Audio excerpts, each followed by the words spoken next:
Dobré odpoledne.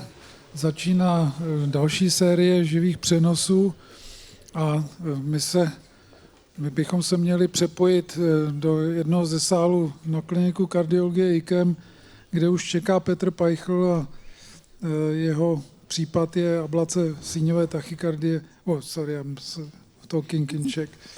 Já jsem si myslel, že... Atrial tachycardia after previous complex AF ablation. So, sorry for... I'm confused already. I thought it's my task to translate, but obviously... that's why the second is in the row. I was testing your English. Can we move there? Connection. So, Hi everybody. Welcome back to IKEM. So we are here with our fellow Japanese Kazuto Hayasaka, and we are about to present the live case of reablation of a patient after complex ablation of persistent AF. So we have our patient is 72-year-old lady who has a history of atrial fibrillation since 2024, and she had actually heart failure due to rapid AF with arrhythmia-induced cardiomyopathy with ejection fraction of 25, which was very symptomatic. And the arrhythmia recurred despite cardioversion, so she underwent complex AF ablation. And for the first procedures, even if we suspect complex substrate, we use currently a single-shot device and use it outside of the PV. So what we've done 2 years ago was PVI box, anterior wall, and a CTI, and we converted to sinus rhythm, and we were happy. And the early outcome was favorable. She had, for 1 year, sinus rhythm. The amiodarone could be stopped, the ejection fraction normalized to 55 to 60%. Unfortunately, more than a year later, the arrhythmia started to recur in terms of, in the form of regular atrial tachycardia, and she had 2 cardioversions, and the amiodarone was reinitiated. The arrhythmia has a kind of not that fast response, so ejection fraction is not that bad, but it's slightly impaired, and the left atrium is not that enlarged, and she was put back on amio because of the previous history. So can we move to the next slide? It shows probably what everybody would expect as some atrial tachycardia with regular about 300 milliseconds. It's not a typical atrial flutter from the first side. I'm not sure that you can say much more, but it's unfortunately what it has become. So we started the procedure a bit earlier, and now it can switch to the review screen. When you see, when we introduced the catheters, we saw this regular atrial tachycardia with 300 milliseconds with the distal to proximal CS activation sequence, so something like perimitral. And the beauty of the Affera system is that very quickly we could do a map. So can we switch the map? And because we had a time, we mapped both atria. So if you follow, and we just keep it like this for a while for the audience just to orientate. So if we have mapped both atria as an activation map, and if you follow, you see that on the anterior wall there is a kind of narrow corridor that actually does conduction from the right atrium towards the appendage and the kind of lateral side of the left atrium. And most of the anterior wall is blocked. You can see clearly demarcation of double potentials along the anterior line. And if you rotate PA and you rotate the other round, you see that that's what we see commonly with the Farapulse cases, that what the Farapulse is made for, which is the PVI in a box, and this is usually done with our approach. So, and it is the case also here. There's maybe small kind of activation on the inferior connection of the box, so we can treat that. Whether this is necessary, probably not, but probably we will want to have a nice box. And we also did treat cabotricuspid isthmus, and because we mapped the right atrium, so maybe if we go back to the LAO and tilt up, maybe look at the activation over the cavo tricuspid isthmus, it seems to be blocked during the 80, 300 milliseconds. I would consider this a proof that there is a block. Until recently, I had a case that during some 80 from left, it was blocked, but when we paced very slowly, 600 milliseconds, there was a conduction. So probably is some very slow conduction, but we should just check afterwards when we obtain back a sinus rhythm. I try to always get as much information from the initial mapping as possible, not to do too many remaps. So if we now switch to the voltage map and maybe just leave the left atrium because right atrium is more or less healthy, we find that there is this scarring on the anterior wall, or there's some disease. On the other hand, if we rotate towards the lateral mitral, we find that this is the kind of healthy structure. There's not much to really be seen. And in my view, it makes not much sense to do the lateral mitral in this kind of situation, because you generally wipe out the only kind of healthy part of the left atrium which is remaining. The other parts of the left atria seems to be reasonably healthy. We also, during the mapping, try to locate the sites that might be interesting, like fragmented activity, and we found something. Although the veins are isolated, what's usually after Farapulse cases, that if you put it, and this is up front, the right-sided veins, maybe you can see the Pruka Life. There is, can we switch to Pruka Life? So we are anterior to the right inferior pulmonary vein, and we are very often see very fragmented potentials here. I believe it's just pre-existing. And during the redos, which we always nowadays do with Affera, we try to clean and wipe out all these electrograms that might be there. If I go inside the vein, that's obviously silent and there's nothing inside. So generally we want to just make sure that there's no kind of something behind, but this is just taking everything in account. Obviously, the main target is this atrial tachycardia, and what we're going to do, can we switch back to the activation map, is we going to target the anterior wall. First, because it's already been targeted, so there is this, and Maxim Didienko did a great job showing you how thick the Bachmann bundle can be and how difficult that might be to block. And this is probably the narrowest part of the whole circuit. I would maybe, if you can switch to ICE, just give you idea, because I believe this is now to make the ICE bigger for the audience. So I believe this is nice example. We are having the probe in the right atrium. Of what you see is the thick part of the interatrial septum, and the kind of sphere is on the other side. And so it's quite thick tissue, and it's quite thick Bachmann bundle there. And if you want to block it and make sure that you're going to block it, you maybe get a little bit away from this kind of initial part, because it gets probably kind of thinner, closer to the appendage. So I wouldn't really start very close to the septum. Maybe the target site should be a little bit away from it, just hoping to have a thinner tissue that could be ablated. So my strategy for this kind of reduce or reablation, it's usually easy to stop, but you should make sure that you kind of make a durable lesion there.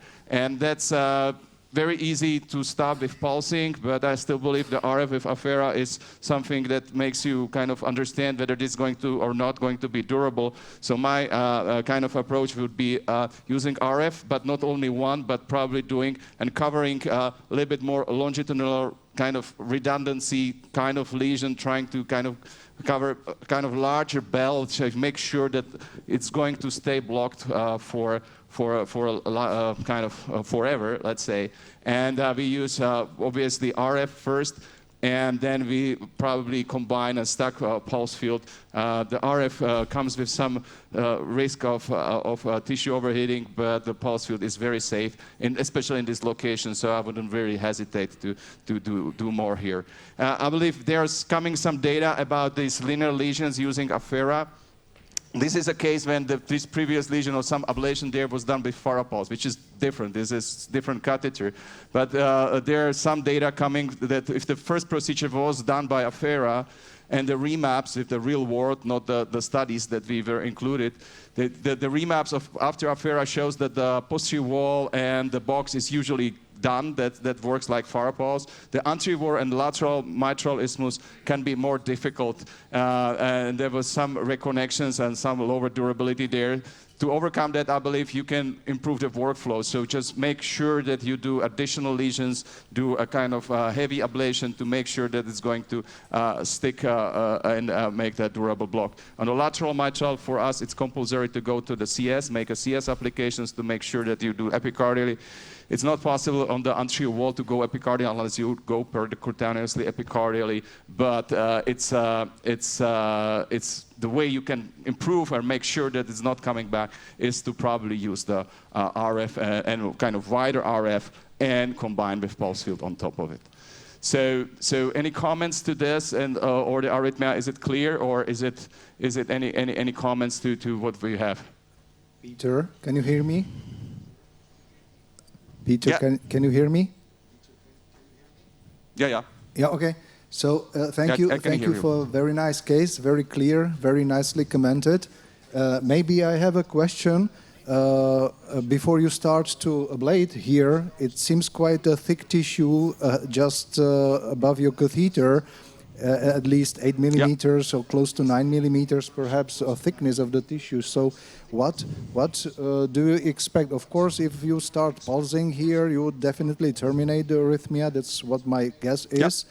If you start RF, probably the result will be the same. But I'm still concerned about the durability of the lesion, giving into account that it's quite thick. So what would you say if you create a de novo line closer to the left superior pulmonary vein, just dragging it towards the annulus? Could that be an option for you, or would you stick to your initial strategy? Yeah, you're right. My idea would be not to just ablate in this narrower part, but maybe cover it like a larger lesion, hoping that somewhere I can get transmural. So generally, I would also ablate somewhere like here and make sure that I connect to the roof of the left superior pulmonary vein. And I believe the RF doesn't lie. If you terminate with RF, it usually sticks. It's the way you used to with the RF. The pulsing has a quite large reversible zone, or I don't know how large, but I mean, you're going to stun the tissue, you're going to terminate for sure. That's why I don't like to start with pulse field, because that might be deceiving. We could use obviously also this reversible pulse. That's probably for there's a very tiny lesion, and that probably can give you a clue that this is, but I would rather see the termination with RF, because I believe if you won't be able to terminate with one single RF, that means that's a really thick tissue, and you probably have to ablate like hell. So with Affera, you have two options. You have this RF anterior, which gives you about 80% of the maximum. Remember, the maximum is 800 watts. And then you have this mitral RF setting, which goes to 90% of this 800 watts. So that's quite powerful. We try to nowadays not to use that much the very high power, because generally the feeling was, and there was also some data from Vivek US experience, that might be associated with additional risk of stroke. So in my view, the RF is sometimes necessary. I'm still happy for these reasons, but we try to just prioritize pulse field for the thinner tissue to create. And if we're going to kind of work with the kind of thick tissue, just make up to 4 applications per site, or try to maintain the maximum kind of chance that's going to block not only acutely but also durably for the patient. Thank you, Peter. So I can see we also mark the phrenic nerve. I don't know whether you see the violet color.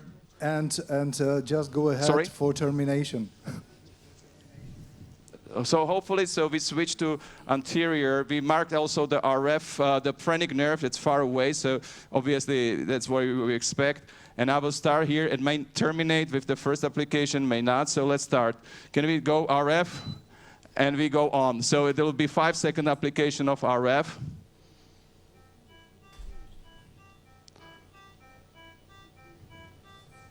So everything works in EP. I wouldn't really wait, and I will do more applications, because once the edema goes in, there will be much more difficult to go through. So let's add more RF applications to this. Can we tilt down?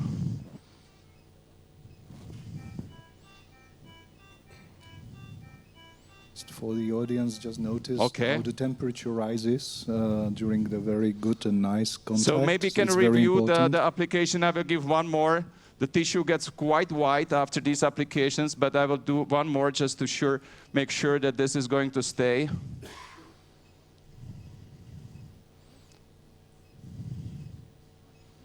So let's move this, and I will just use 4 pulse field application on top of it. So I'll go here.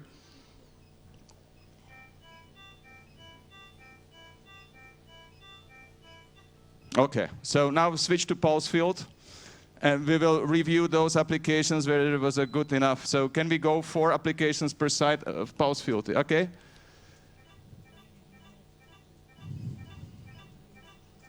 Yeah, dobrý. You can go pretty quickly with the pulsing.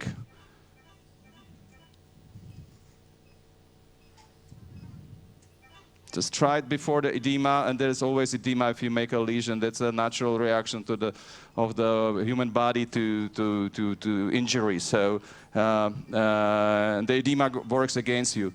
I had one case then when I did the application, the arrhythmia, which was running for weeks or months, didn't stop with the first RF delivery, but it did stop about 3 seconds after the first RF delivery. In other words, the accumulation of the energy in the tissue is big, and the lesion grows even after you deliver the RF.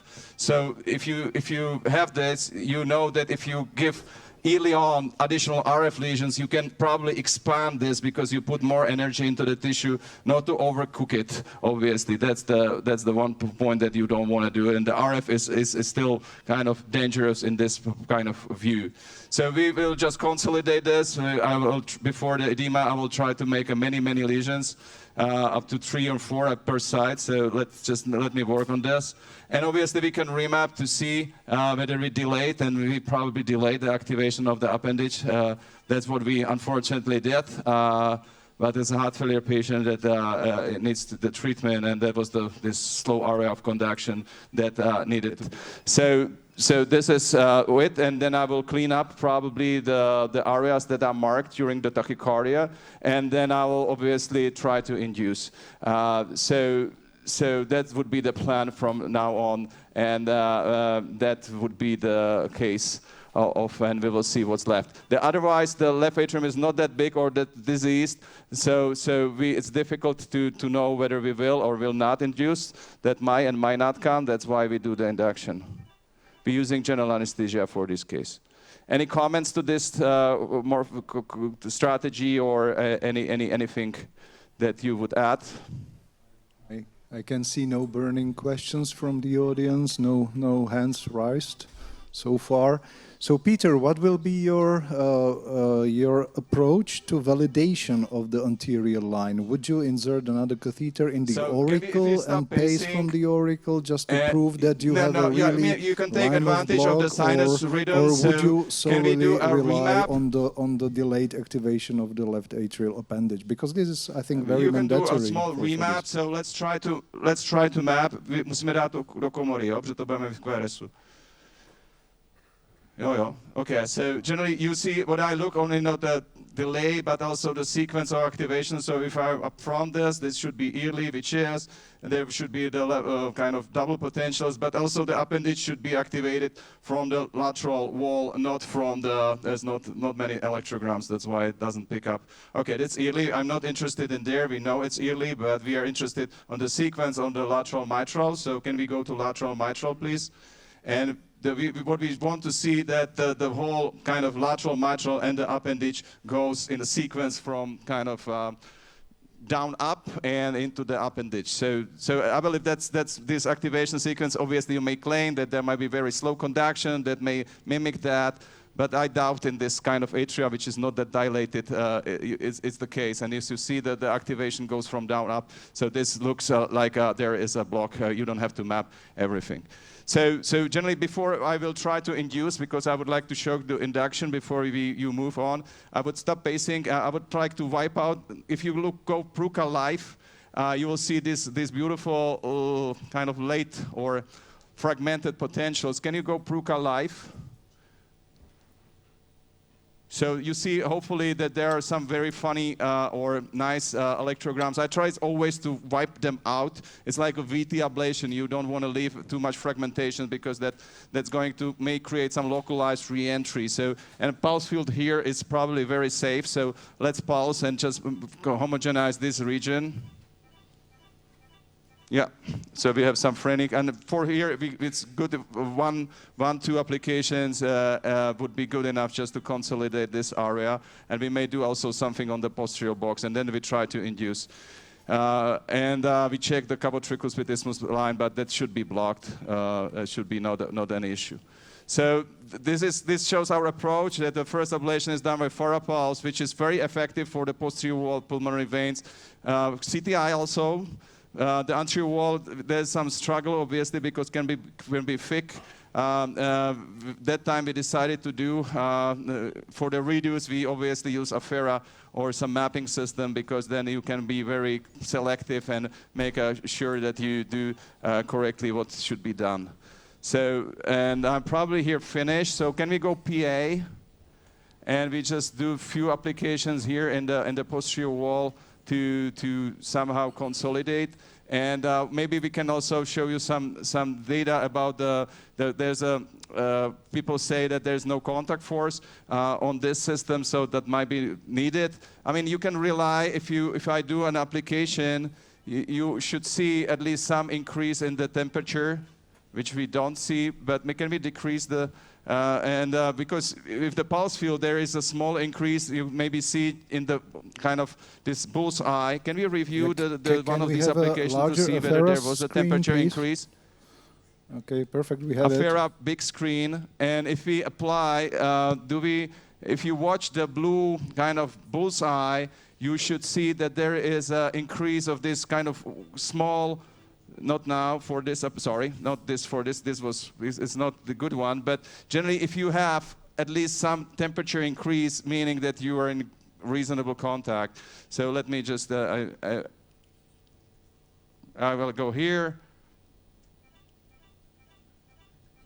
I then took a good side to now it's at the end. So at least some kind of, I'm pushing with the steerable sheet here quite a bit, so I'm sure that I'm in good contact. So there's an indirect kind of way, but if you pulse at the tissue and you have some increase in the temperature, generally meaning that you were in contact. Obviously, the temperature increase is very small for the pulse field, but it's quite tremendous for the RF application. So I believe we've done it. Let's check for the anterior line again.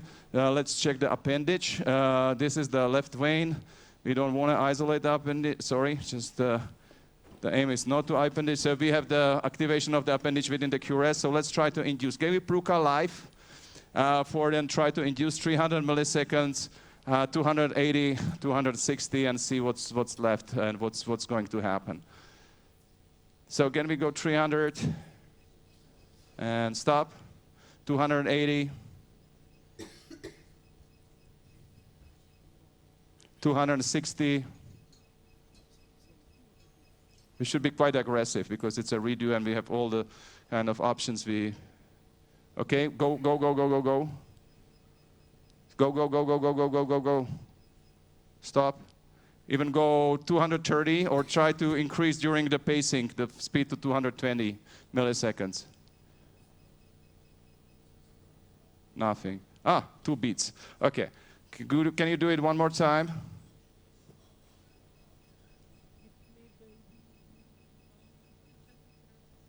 Okay, so not really inducible. So generally, the question is whether we should do something more, and that's for discussion. Probably not. We should wait, make sure that she's not coming back with reconnection. But I believe there was a really narrow channel of slow conduction at the roof. We did the ablate. there quite heavily. I'm pretty sure this is going to be kind of good enough. I mean, you never know. The regeneration might be there, but if it's done twice, I doubt that it's going to be. And we try to nowadays move more towards the kind of appendage and left veins with this line because we believe there is a thinner tissue there. There was this septopulmonary bundle there. It's not the most thickness of the Bachmann bundle there. So that's our approach. Any comments? Peter, we just received a message that the transmission from Homolka is ready. So thank you for your case. It was very nice, very instructive, pretty straightforward, and very systematic approach. Maybe the last thing you should do is to rule out the potential reconduction on the CTI, which is obviously what you're going to do. Is it right? Mm-hmm.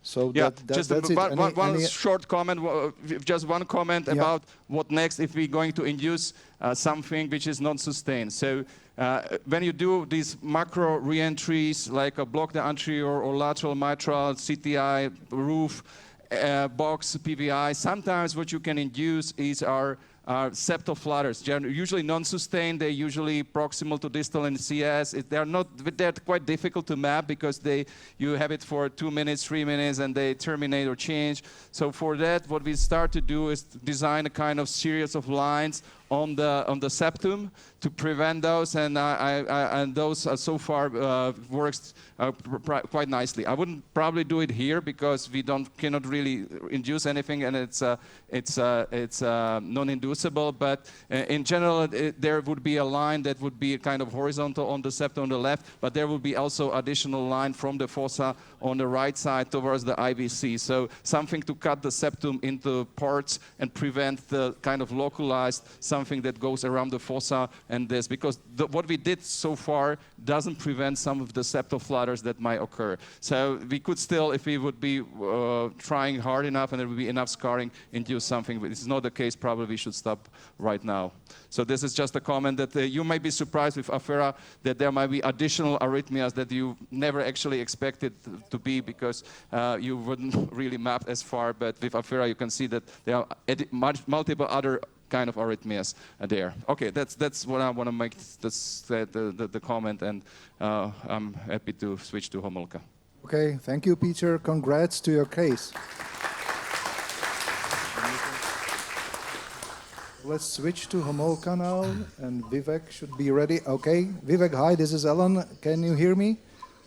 Yes, indeed. Can you hear me okay? We can see you, we can hear you loud and clear, so... Thank you.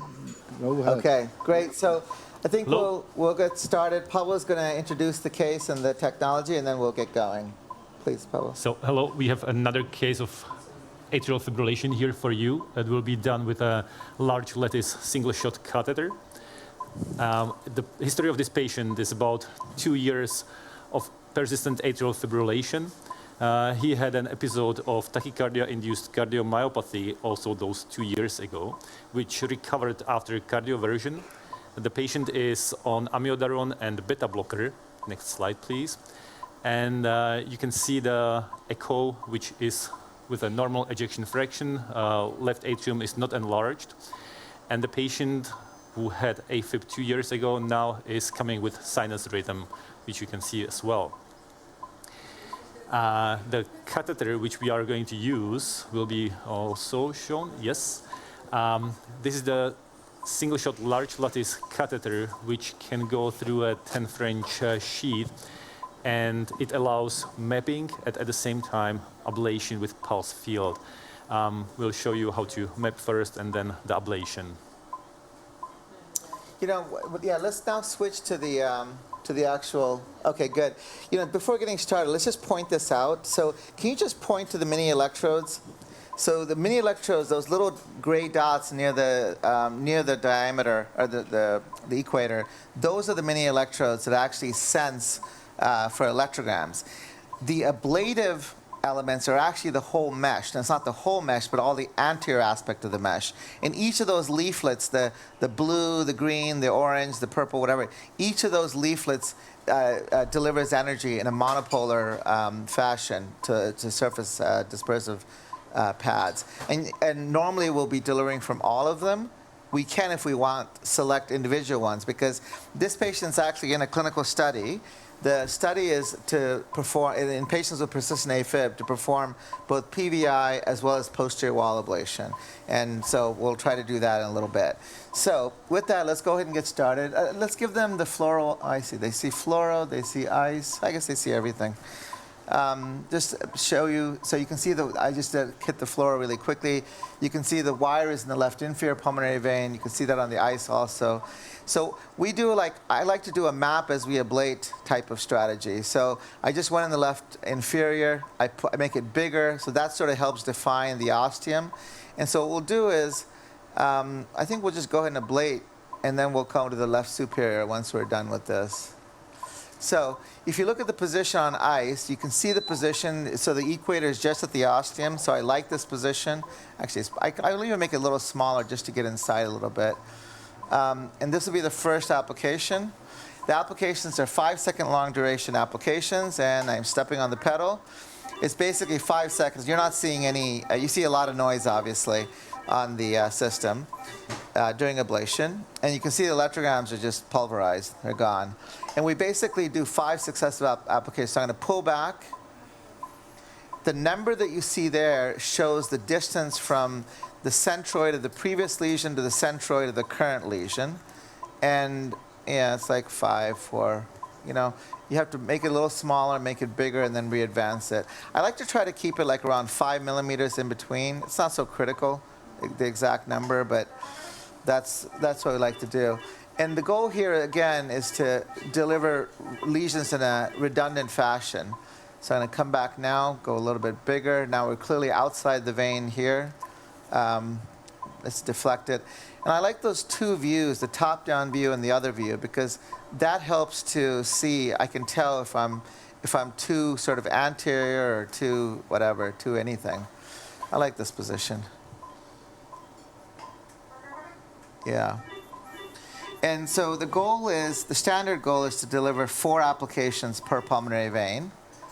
And then coming out even further, make it bigger, almost as a disc. And maybe we'll just show what this looks like. You can see what this looks like. It's pretty big. I'm going to do a quick cine just so they can see it. Okay. And on the top-down view on the right side, I like that view because that tells me if I'm too anterior going toward the appendage or something.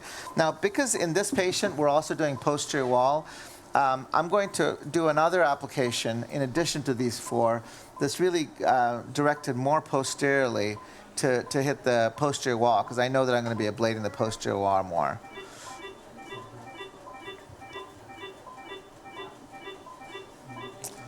So that was more with the disc. Now I'm going to pull back even further, this time be a little more spherical, and again do the posterior wall.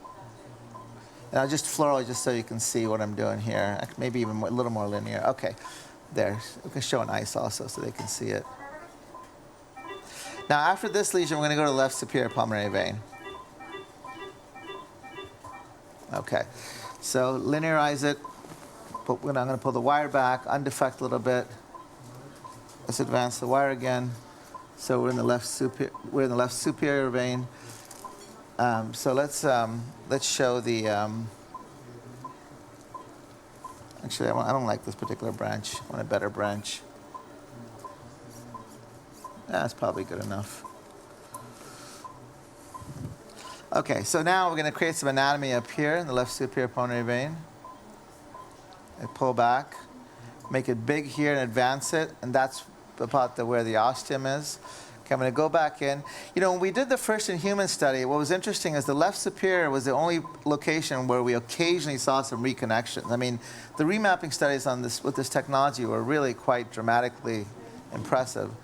But when there was a reconnection, it was typically in the left superior. So I like to make sure I get the first lesion deep enough in the left superior that I'm not going to have I have good investiture at the tissue.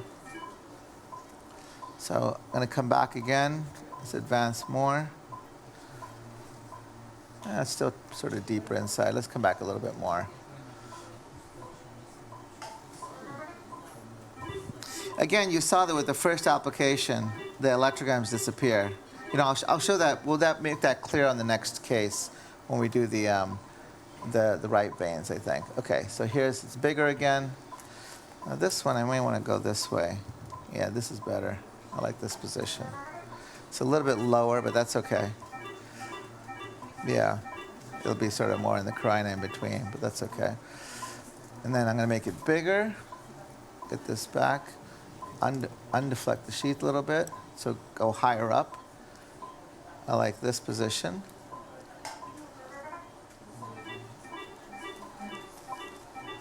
Any questions as we're doing this? Can't see any, Vivek, so far, but maybe I can ask you, I've noticed that during ablation in the left inferior, we noticed on eyes some sprinkles or something. Can you comment on this? It's just... Yeah, they're definitely microbubbles. There's no doubt about it. You can see them here right there. We definitely see them. I mean, what I can tell you is, we published this already. The brain MRI studies were pretty good with this. So, look, I think this is something we have to keep track of. I mean, I think what we're learning is that we basically need to, pay attention. I can tell you so far the brain MRI studies have been quite good. I should also note that this technology is now in the midst of a pivotal trial in the United States. So, and that also includes more brain MR imaging. So we're going to have a lot of brain MR data, actually, which is sort of exciting.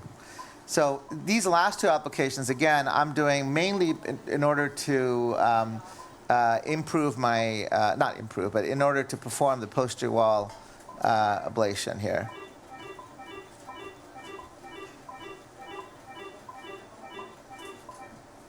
And maybe I'll do one more, and then we'll go to the right side. So you can see that I'm sort of creating the anatomy as I go. Obviously, I could have created the anatomy to begin with and then started ablating, but anyway, decided not to. Okay, now I have enough. I'm going to go to a flat shape, pull this back toward the septum. You can see that on the ICE image that I'm back toward the septum. Then I like to make this a ball type thing, and I'm going to pull the wire back. You can look on fluoro, the wire is sort of back, just out of the tip. And then I like to sweep this around in order to create the anatomy. And again, this is not going to be a detailed anatomy. I just want enough that I can like, move this around and ablate everything. And if I wanted, I could also use the small electrodes and actually create a voltage map too. But I'm just not that interested right now.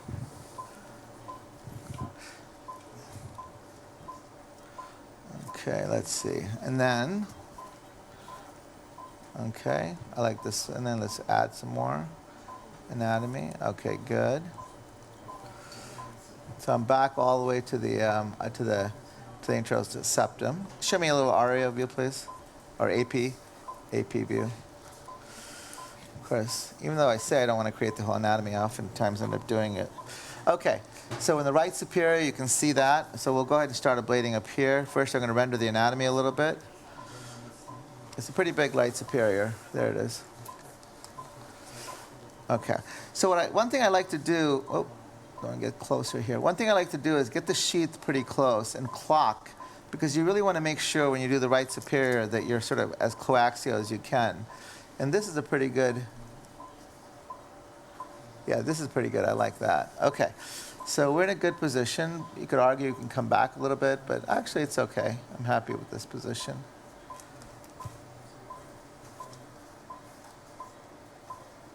Yeah, this is a good position. Okay, we're going to start here.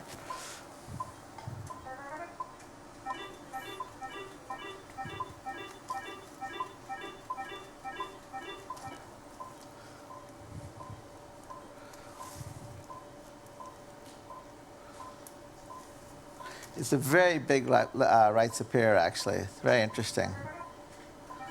It's one of the biggest right superiors I've seen. I'm going to now go to a big disc position. Oh, it came out, but that's okay. Let's pull the wire back. Maximal diameter is 34 millimeters if you expand. So you can cover even a single left common trunk. I had poster in ERA about this, so that was very good isolation. No recurrence or durability was perfect. No posterior. And this technology has also this remapping. 3 different pulses were used, and the third pulse had the best results, practically reaching almost 100% durability over 3 months follow-up period. So it's exactly what Peter Nogel discussed today, that you have to remap and tune the inferior vein. waveform Oh, no, it's actually a middle configuration. vein. Okay. So actually, this patient also has a middle vein. That's interesting.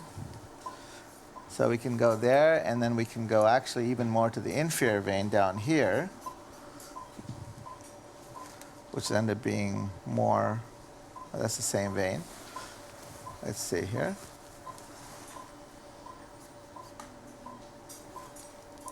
Yeah, sorry. Let's put it right over here. I think it should be right here, actually.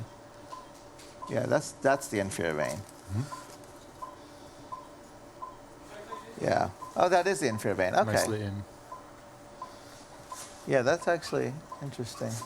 Oh, no, there is another inferior vein right here. Can you hold it right there? Okay. Yeah, we can actually put a lesion or two here, too. Let's see here. Yeah, this is another one. Okay.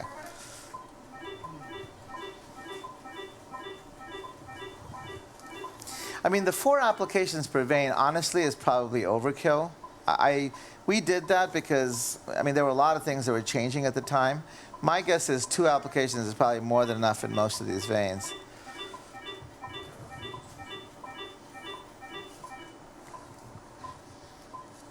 I think 3 will be enough in this case. Okay.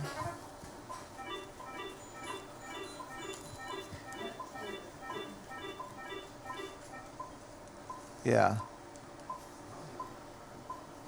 Yeah, that was this one, and then we did the superior. Okay, so this is, I'm going to do one more in this inferior vein. I think just a little bit more posteriorly, actually. This is more to extend posteriorly in order to help my posterior wall isolation that we're going to obviously complete. And show me an RAO view too also, please. Yeah. Yeah, so I think, actually, let me do an anterior one here also. So I like to try to get a little bit more anterior here. I may have to withdraw this a little bit. It may not be able to go that much more anterior. It's already pretty yeah, that's probably good. Let's go there, one more there. This one is not going to be touching as well posteriorly, but that's okay. Okay, let's see a PA view. Yep, okay. So now I'm going to go back to the superior.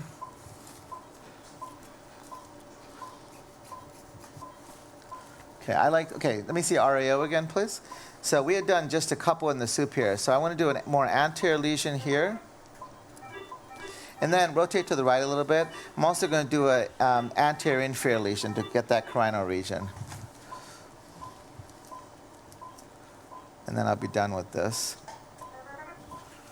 Okay, so now we're pretty much, I'm happy with the right superior. I'm happy with all the veins. Now the question is going to be posterior wall. So let's see a PA view. No, that was the right inferior. There was no significant middle. Okay, so let's see the posterior, yeah, just so PA tilted down. So now I'm going to keep the wire in the right superior. It's going to come out, it's okay. So now at this point, I'm pulling the wire pretty much all the way back.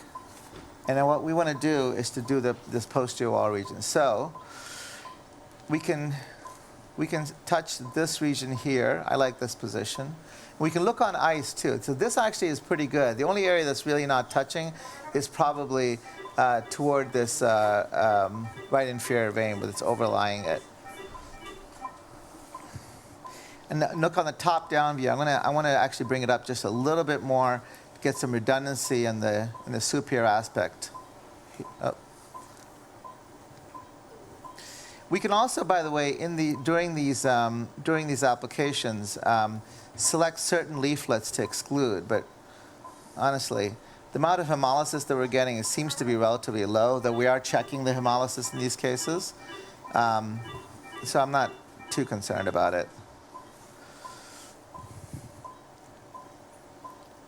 You know, one of the open questions here is how much overlap do we need lesion to lesion? And the answer is, I don't know. We need to learn this. So in this particular study, these patients will be remapped. And so that'll be interesting to try to understand that.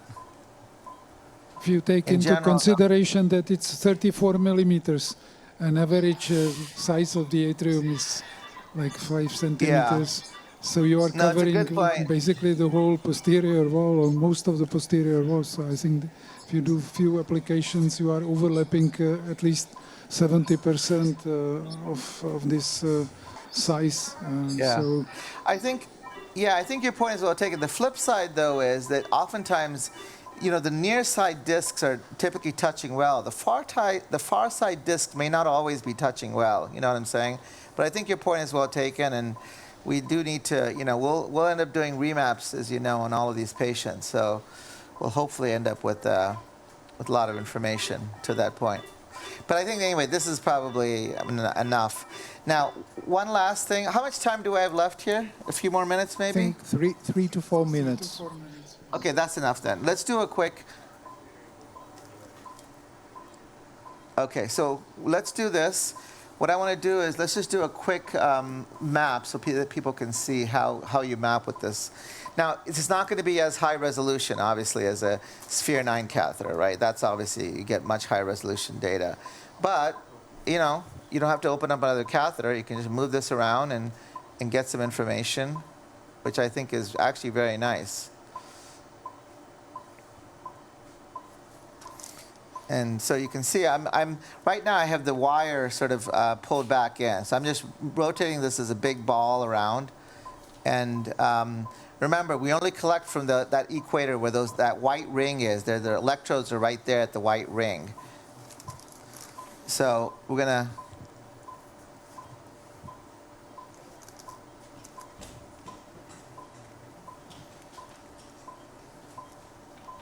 Okay. Let's go up toward the veins.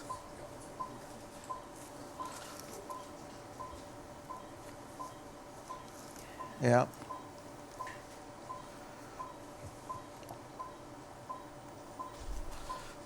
Let's go in toward the right inferior. Show me the right inferior for a second, Chief. Mm-hmm.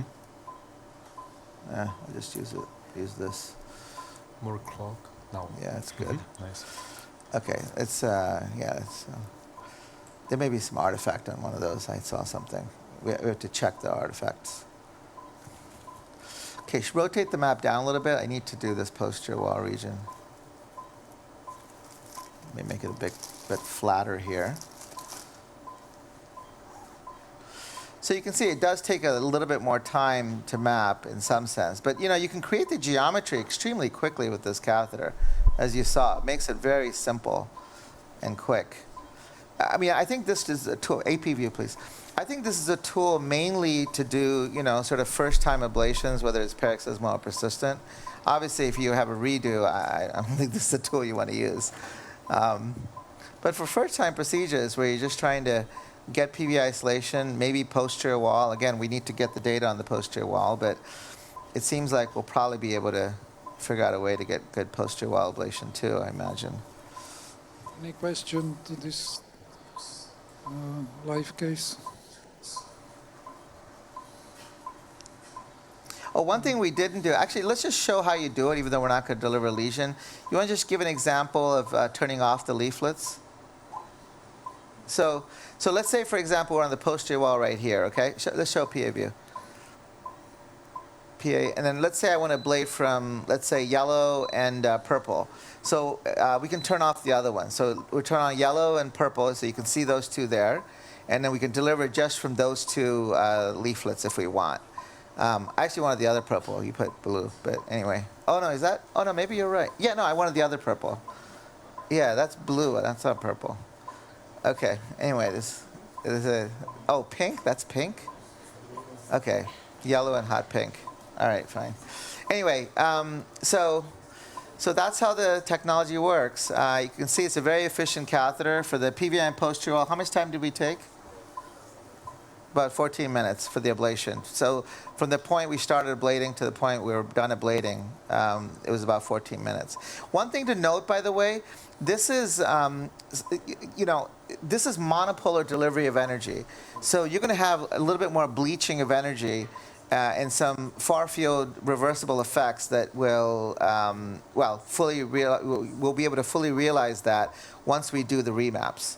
So I just want to recognize that fact. So some of the effects. So for example, what you're seeing down here, for example, I'm 100% sure that these are going to come back as normal tissue later. So anyway, in case you're wondering, did we ablate too much on the ridge? I don't think so, not at all. And we'll be able to prove it mostly. Show me the ridge location, please. We'll be able to prove it mostly once we have the remaps done. Okay, Vivek, time is running so quickly, so you're running out of time. Yeah. But anyway, you did a great job. Thank you very much for your case.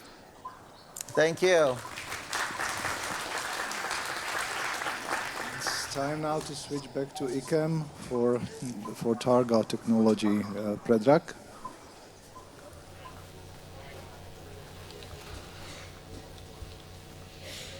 Okay, Predrag, we can see you. Can you hear us? Hi. We Okay, can see you too. so we can hear you and we can see you. So go ahead. Okay, great. Okay, so Nikki will present the case.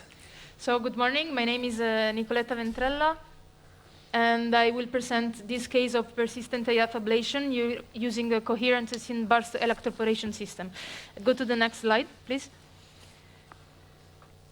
So this is a man of 71 years old. He presented with persistent atrial fibrillation in February.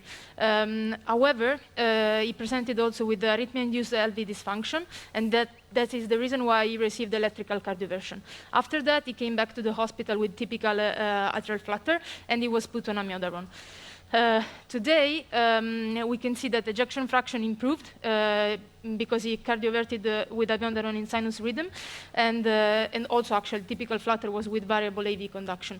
Echo also showed the dilation of aortic root and ascending aorta. Let's go to the next slide, please. Okay, this was the EKG in AFib. We can appreciate that P waves have like a nice voltage, so this may be a hint that the voltage or in the left atrium is almost normal, and we will see that with the map. Let's go to the next slide, please. And this is just the EKG on admission, which just shows sinus rhythm. Okay, great. Thank you, Nikki. So here we have a standard vein access. So we are using CS catheter.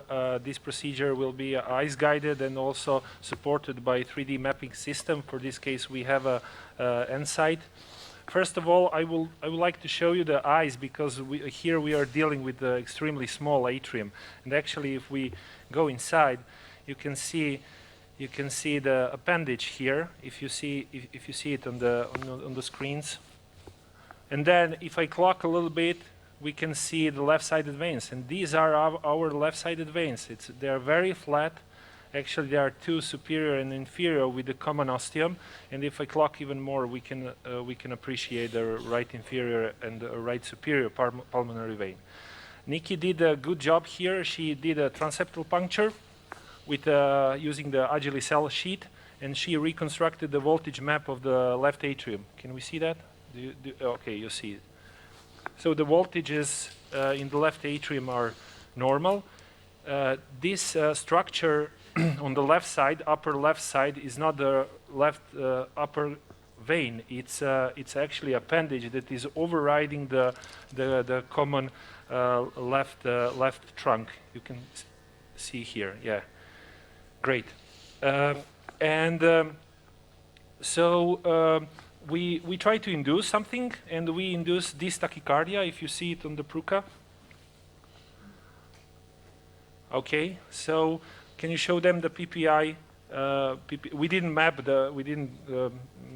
do activation map for this arrhythmia. We just do entrainment from the appendage, obviously, and you see that the PPI is too long. Can we see the PPI from the appendage? Yeah, this was from the appendage, so we changed the activation sequence, and we have a very, very long PPI. So let's show them the PPI from the CS910. Okay, so this was the PPI from the CS910, so much better. We are like, it's like up to 50 milliseconds. Can you show them the PPI from the CTI? Yeah, and here it was perfect. So we are dealing with the counterclock tricuspid isthmus dependent flutter, typical flutter. And so we will first go and ablate on the CTI, but let's show you the catheter itself that we are going to use for this procedure. As you can see here, maybe let's zoom there. So this is our octapolar linear catheter, and with using of this stylet, we can pre-shape this catheter. So we just go inside. Okay. This is a nitinol stylet. It's not steerable, so we will connect it, and all of a sudden you have this shape. This shaft is not centered, so, and this is not a single shot catheter, so we need to go and to ablate segmentally. So we are applying about at least 5 applications per vein. We can easily exchange this stylet. Nikki, can you give me please a linear one, because we will use linear one for the ablation of the CTI. Okay, so this is a linear stylet. It's bidirectional. Here you can see the bending on each side. Let's go inside. Can we give 3 milligrams of nitro, please?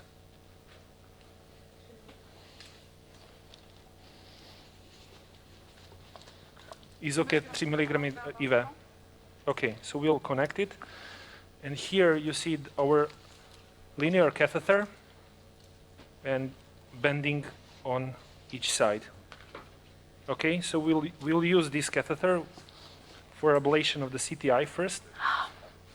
Again, ice is helping us a lot, because here we see a very flat, approximately 3 centimeters long cavotricuspid isthmus. So we are going inside. Can we flush, please, the sheet? Maybe can we magnify ice now for this purpose? Yeah. Nikki, can you show me here, please? So this isthmus is much longer than the catheter is, so we don't have to use all electrodes.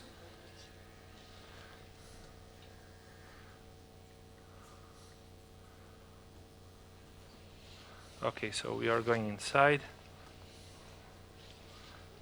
Kdybyste nám dali ice na tu hlavní obrazovku. So there are 2 ways how to do a CTI ablation in this scenario. You can either go and put the catheter like this to be flat, if you have a flat isthmus, or you can do and make a band, go more inside, make a band and do it in this fashion. But I prefer, to be honest, to go and to ablate in a like linear, with a linear. Because the isthmus is very flat. On the forehand. Can we see this ice? It's very flat. Can somebody yeah. listen to us? Can we show them ice, please, on the big screen? Okay. So we administered nitro for this case. So you see that it's very flat, which is not very typical. Most of the time there are some excavations. Yeah, some pouches. So we are lucky for this case. Okay, so you see that the tip of this catheter is sitting on the annulus, and I can show you on the X-ray how it looks like in the LAO for those who are not familiar with the ice. So this is LAO. So we are at this. The isthmus with this configuration. That's or really if powerful. I put on the RAO, you can see. Okay. So for this ablation, we are going to use. Predrag, we can't see X-ray now. First, you should change the screen for us. Can you show them X-ray, please? Show us the X-ray in the RAO. So you can see. Okay. Also, this is also confirming that the isthmus is very flat. Yeah. regarding the signals, we see the far field from the ventricle in the Can we see now signals on the main CSE12. screen?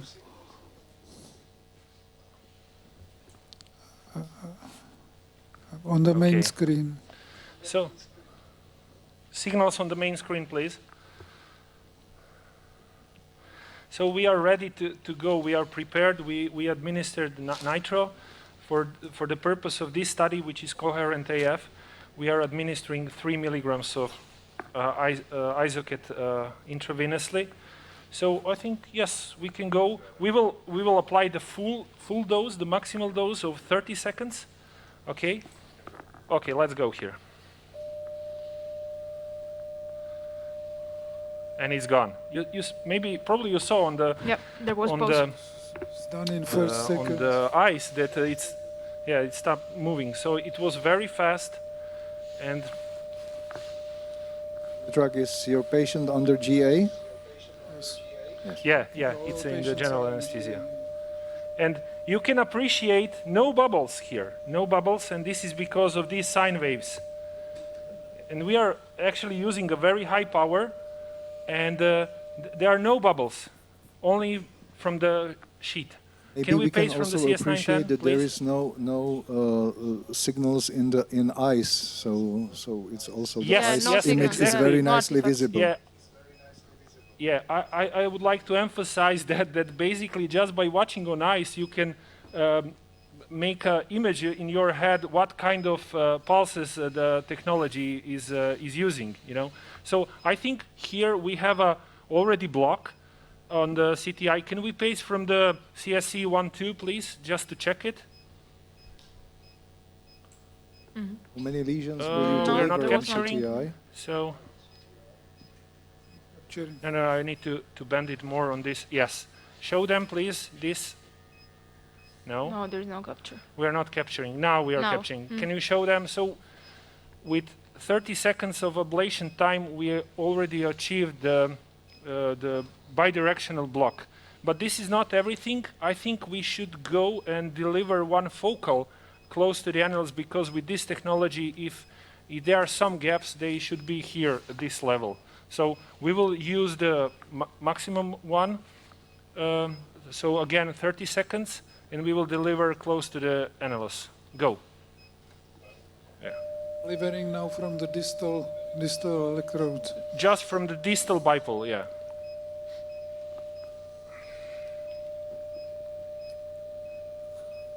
Why are you doing that? It's for safety reasons that you're not ablating Just from because from it's the all thickest tissue in that area, so there is a recommendation. And we can move the catheter back. So I can move the catheter back, and to make this, like this, and I will hinge it like this. So let's deliver one more from the distal 4 electrodes. So I want to cover this IVC part of the isthmus. Yeah, go here. And again, you see on the X-ray how it looks like. So if there is prominent eustachian ridge, you will use this backhand curve to conform with this shape. We can use But we the, lost here the it is connection. possible to be really we flat. lost the connection. Maybe. No, it's going. No, it's going. On the big Okay. screen we are going. Yeah, okay. Okay. Okay, for the prominent Eustachian ridge, we can use this backhand maneuver and to put behind the Eustachian ridge.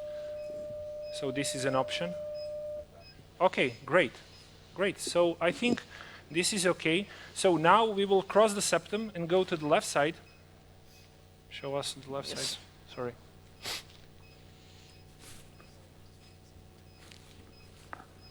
Yeah. Okay, let's see the septum again. For the purpose, since we have a very small left atrium, I did a little bit anterior puncture to have a more space for the right inferior pulmonary vein that we already isolated because of the sake of time. So,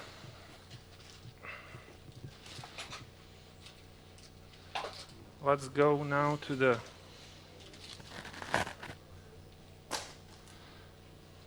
Can you show me the septum, please? Okay. So we are already there, you see. So we are in the left atrium. I will put the sheet there. I will pull back the catheter into the sheet. So without removing the sheet, I will just remove the stylet. So the stylet is out. The catheter. Let's use the circular one. Okay.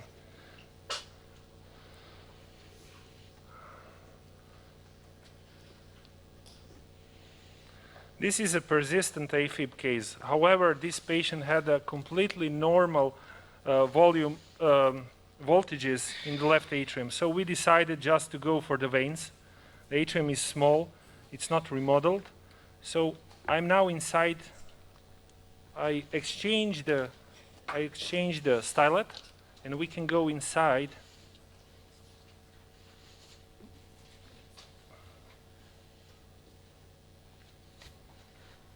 Okay, so let's go inside with the. Okay, so we are now inside with the catheter. So this catheter is not sensor enabled, as I mentioned today.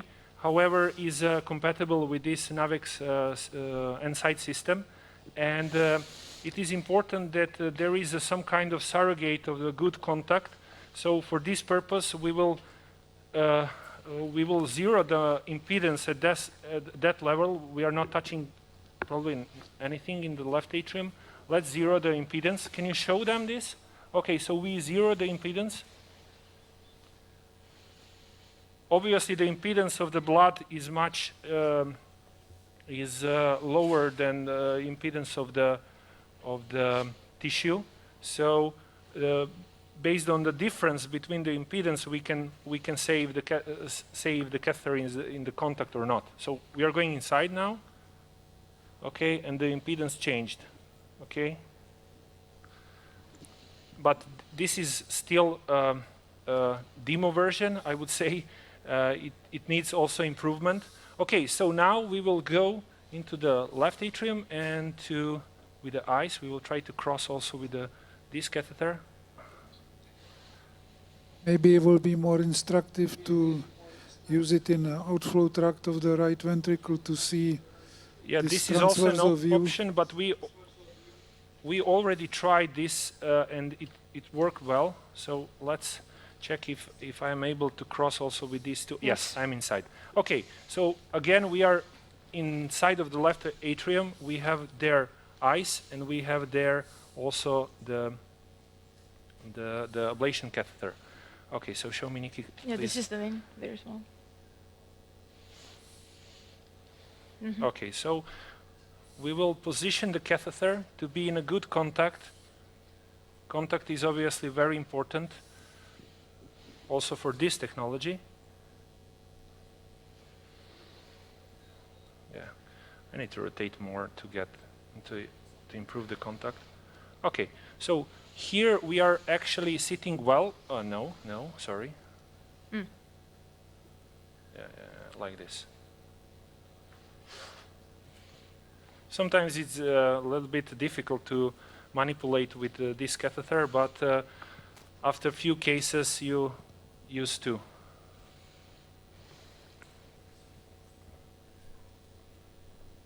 Okay, let's go inside now.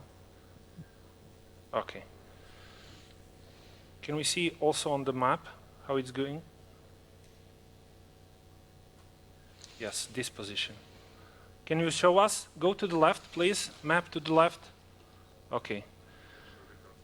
Okay, you can show also the contact. We have the high impedance difference. So it means that all electrodes are actually in the good contact. So you see the signals. And we are ready to go. So let's go and let's ablate. No, we can, okay. Yeah, and you can see also on the eyes the position of the catheter. We don't want to go too deep inside, but we don't want to go outside of the vein because this is a persistent AFib case, but a normal voltages, so we don't have to ablate the whole posterior wall for this case. Go here, please.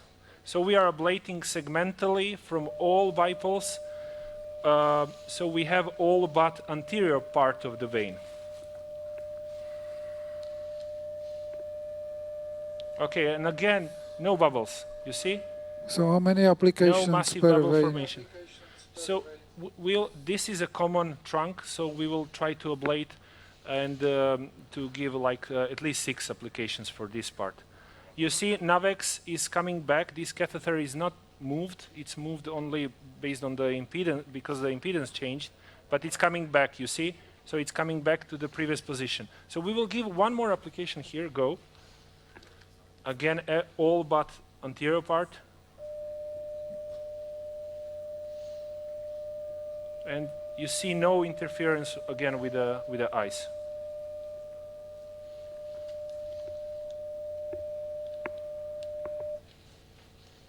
You see the position also on the X-ray. Maybe if you can show them the X-ray position. So from this part, I will go just and counterclock the catheter. Oh, it move a lot. We need small movements. Yes. Okay. Let me see. Yeah, this looks good. Can we rotate the hand side to the left, please? Yeah, and go here. Go here. Ablate.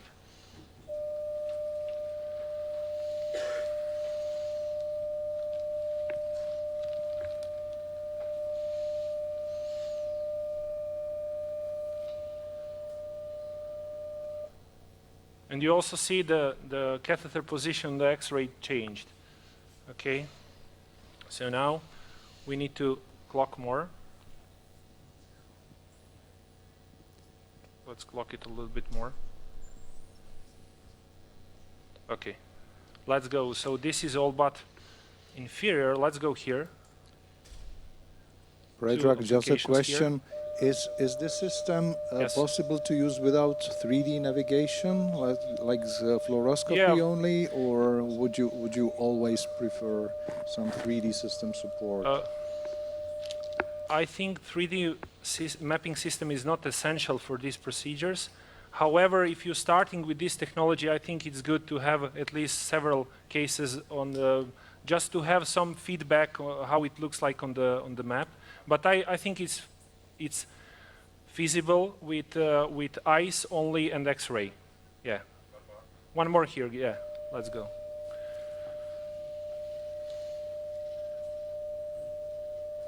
Okay, and show them eyes, please, after this on the big screen. So from this vein, okay, let's pace from here, like output 15. Let's pace from CSE 4.5 just to check if there is a exit block as well. Okay, looks good. Okay, let's go to the.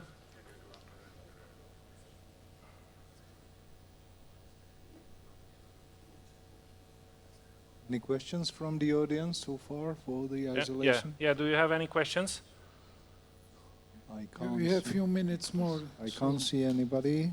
Few minutes. Okay, so I Something will show you important? the right superior pulmonary vein, how to isolate the right superior. Again, you can see clearly on ice, a very nice contact. Ice image is nice. So we are ablating here, all but anterior go. Go 2 applications here, please. As I mentioned, we already do the inferior vein. And maybe before we finish this transmission, maybe we should go to the right atrium to check if the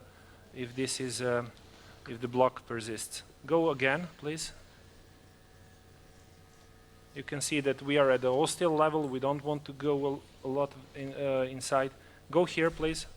Predrag, is your So the plan second to application? remap the left atrium after the PD Yes, we will isolation? remap it, and yeah, we will do a voltage remap. So maybe we can and, drop by you. We have a 20-minute waiting time. Yeah. You have 20 minutes waiting this time. study. So maybe for 1 minute Yes. we can switch after 20 minutes back to your lab. Yeah, of just course, and we can show you just the for final you effect. to show us Okay. the remap very quickly. Is it okay with you? Yeah, great. Okay. Okay, Yeah, perfect. I'm okay so with that. we leave Thank you for now. Okay. Wish you good luck and thank you Yeah, for your go case here, so 2 far. applications. Yeah.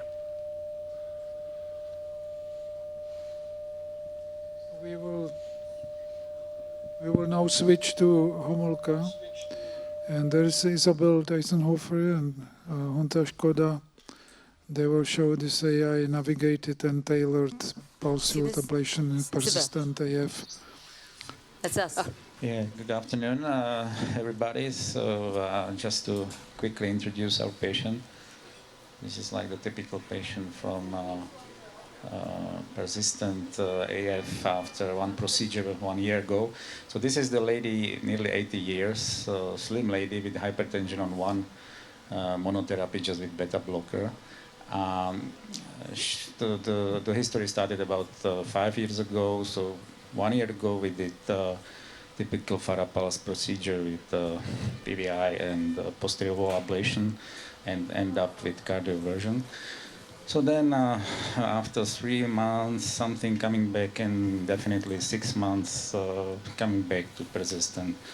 So now we are happy to go on the next procedure with this AI-tailored PFA procedure with Volta system. So it's my honor to introduce these ladies here to be very active and show you a nice case. So from the point of view of the patient, I think nothing very special. The halters were a little bit organized, but it was mainly AFib on the beginning. Even here we started. So Isabel, if you want to comment to your system and to introduce something about. Yeah, exactly. So what we had as a The topic next before slide. already. Can I see the next slide, please. Yes. Yeah. So you saw that already some hour ago. What is spatiotemporal dispersion? Well, it's an AI-supported electrogram pattern recognition.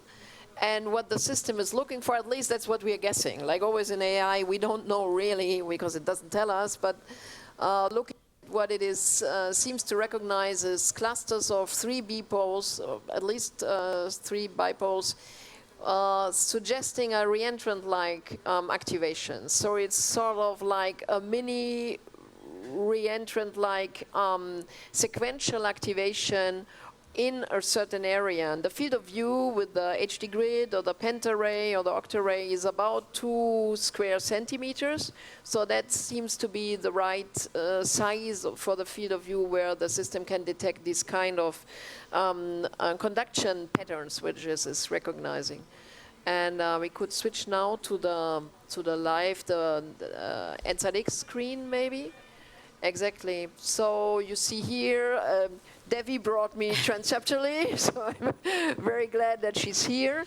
And the setup here is that we have 1 transeptal puncture, the HD grid in Agilis, which we used for mapping, and then the Tactiflex dual energy, so both RF and PF where we can ablate, and the CS catheter. And what you can see on the NZX map is that this lady is a typical old lady, I'm afraid.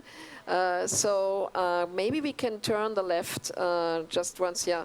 So generalized low voltage,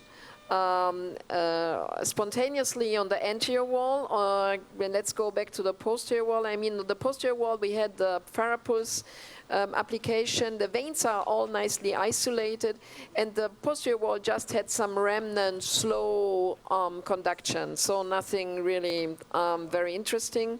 What you can see on the voltage map as well is that the appendage is almost the last remnant that lives. And but if you look then at the Volta points, and maybe we can make, yeah, exactly. So just to let you know, you see in the middle of your screen, you see that schematic of the HD grid, which would sort of get red whenever we see a dispersed area. And I don't know if we can show that. Grid? Maybe we can pull the grid back. Yeah, but it's not dispersed anymore because we pre-recorded some nice Volta Stefan, can we show the recording of the? I'm not sure if we still have them. Okay, so you have to look on the HD grid schematic. Oh, there it is. Okay, so yeah, there it is. Yeah, and you see that the electrodes are getting red, and then there are little bars that sort of fill up, and when they filled up completely, then they get a hook, a little check. And that's when the system detected spatiotemporal dispersion, which is stable. and these points with stable spatial dispersion will then be tagged in golden color on our map, and the other ones in a sort of a light purple, which are not exactly stable but dispersed areas. And if you go back to the NAVIX view, maybe we can change to one view. Stefan will go live now. Thank you. Okay, and exactly. So now you see the same voltage map that you saw before, but with the Volta points superimposed on them, and you can appreciate that in the lower left atrium, close to the ostium of the left inferior, and then all around, up to the ridge, to the LA, there are dispersed points there. And if we turn a little bit further on, you can see the same phenomenon on the anterior wall, which wasn't ablated before. So both areas weren't ablated before. Both show heavy dispersion. And you can see that the dispersion is not always in low voltage or high voltage. So the voltage sort of quality is not always linked to the electrogram morphology quality. And what we did in the meantime, because we had some time already, is that we ablated already, and we used the PF version of it. Stefan, can you also go on the recording system? Can we go on the live screen rather than the update screen? Thank you. Exactly. And what is interesting is we always measure the AFib cycle length in the left atrial appendage. And you just saw the recorded one, which was much faster. So we started at 170, 180 milliseconds, which is, well, average for persistent AFib, maybe a little bit slow, but okay. And now we are at 220, so we slowed down already tremendously this atrial fibrillation. And in the CS, it organized even further. It was already quite organized, probably due to the previous ablation, but now it's even more organized. So can you show us the ablation points that you did already? Yes, yeah, we have to. Yep. Can we turn on the ablation, please? And then maybe we go to PA first. So what we did is we sort of first reinforced the circle around the left veins. Can we go to left lateral? And ablated on that ridge where you could see these golden points. And then we had a consideration. We had dispersion points here in the, almost in the left lateral isthmus, and also on the anterior wall. So if I ablate both, the appendage will be isolated. So we thought about, well, how to do that. And we decided to keep the left encircling circle quite relatively close to the ridge, to the vein, and then to be able to put in an anterior line. And what you can see also, if we go back to PA, is that we added a very, very low, almost a floor line, across these yellow dispersed points here, joining this to a reinforced, we can go back to AP, please, to a reinforced anterior part of that right veins encircling lesion. And we wanted to start the anterior line. Yeah, let's go. Let's go. And what you can appreciate with TactiFlex, of course, is that you have, during the whole PF delivery, you have the contact force.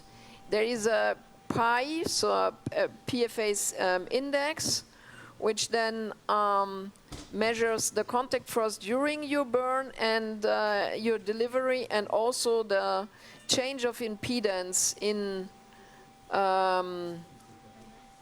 the tissue underneath your. Its cycle length changed. Exactly. And now you see it's flutter. Yeah. Oh yeah, we feared that. That's why we stopped doing the anterior line, because we were afraid that we would sort of. So we terminated AFib after making it slower and slower with these dispersed areas. And what I told before in the presentation is really, for me, it's very important that you have a strategy. Once you have these points tagged, you have to sit down and think about what you're going to do. Is this a line? And when you have a line, where do we place it?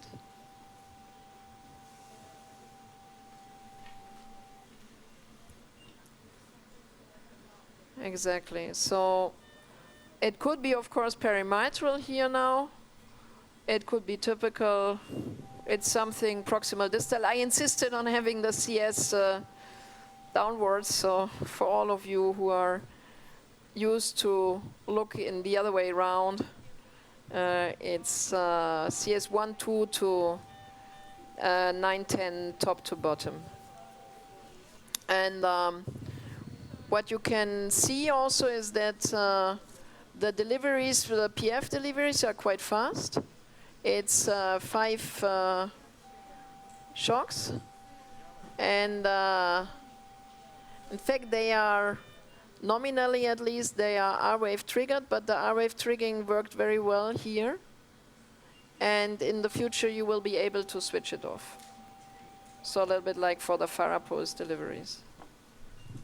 So I will be really curious to see if that stops with an anterior line or if that goes on. The question, what is your average contact force for using PF ablation? It's just above 5 grams. And there is a problem with that catheter. There is a problem in general sometimes that the axial force during the PF deliveries is not well reflected, so it's not correctly reflected. And it's a little bit here in that catheter, it's like that. It has been bothering us already on the roof a lot. So you see, I don't move, and all of a sudden during the application, the contact force is going down, and I think it's a scam. I think it's not true. I know that this problem exists for the roof, and it has to do with the axial force sensing of the catheter.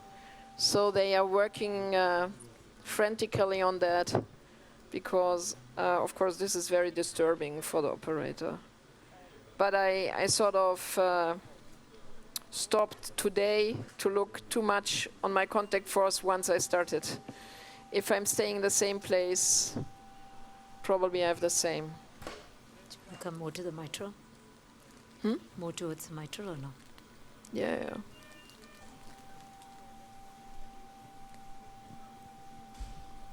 Okay, so we have now 280 as a cycle length. And what we now do always in Munich is we reinforce that anterior line by doing RF on top of PF, because that anterior line, that anterior wall is tremendously thick, and that's something you have to accept. And that's why we reinforce that line. There's also some work with the in-heart CT. So we reconstructed the wall thickness of left atria in the in-heart CT application. So we did a CT to exclude thrombi, photon counting CT, and then we take that CT to the in-heart company, and they sort of reconstruct the wall thicknesses and the epicardial fat distribution. And it's very interesting because the anterior wall is, in general, one of the thicker parts of the atrium, but has thinner and thicker parts. And what we are now doing in Munich, because it comes at no price, is to say, okay, we take the CT and we plan our anterior line according to the wall thickness. So now that you organize the AFib into ATAC, what would be the next strategy? PPI, entrainment mapping, or remap of the left atrium? Normally, I would just do quick entrainment once in the lateral isthmus to prove or exclude that it's a perimitral, and another one, an entrainment in the isthmus, because it's or isthmus or perimitral. So. And that's what we are going to do. There's another so it's comment 280, from no? Ante, please. Isabel, hi. Yeah. Just hi. a quick question. You've been busy, but your first application on that close to the mitral valve converted fib to organized rhythm. Your first application, and then the second after that. So was that area designated by Volta? Yes. Yes. Can you show us? that the it's area just when you beneath. converted fib to flutter was designated by your system. Yeah. Because otherwise, Here. right now, it seemed like very anatomical. You had a huge box lesion, beautiful, Could you huge take the box ablation lesion. points off? And you started doing, it looks like the bulking of the left atrium like we do usually. No, no. And we know you some see data. the golden points. You see the golden points? Okay. And that's exactly It's a underneath bit more my anterior, line. but definitely, yeah, there's something good. Good. This is important for us, to put the understand the ablation. system. And I think that the problem is always when you start to just ablate these golden points without connecting them to a line, then you end up with a lot of localized reentries. So to extend this to a line helps you then afterwards to have only, let's say, understandable flutters So, or in your ATUCs. experience, when you got Volta guided ablation, how often do you get conversion to sinus, AF to sinus, or you do this stepwise approach? No, we do. The majority of the terminations of AFib is to ATUC. The majority, vast majority, 80–90%. So most of the time you sort of regularize the AFib to an ATUC.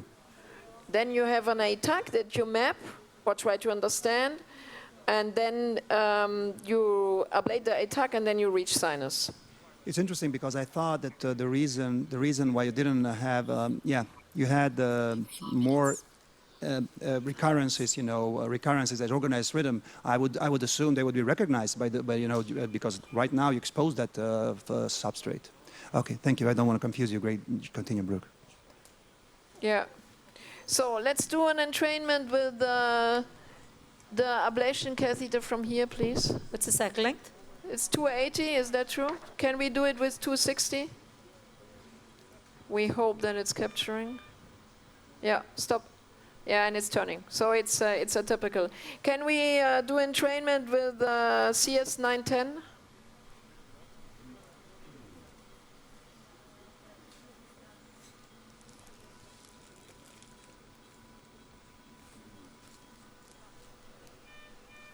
On the flutter line right there.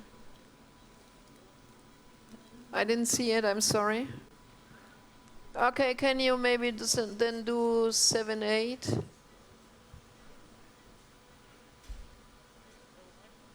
Okay. Yeah. Okay. Whoa. It's almost AFib again, no? What's the cycle length?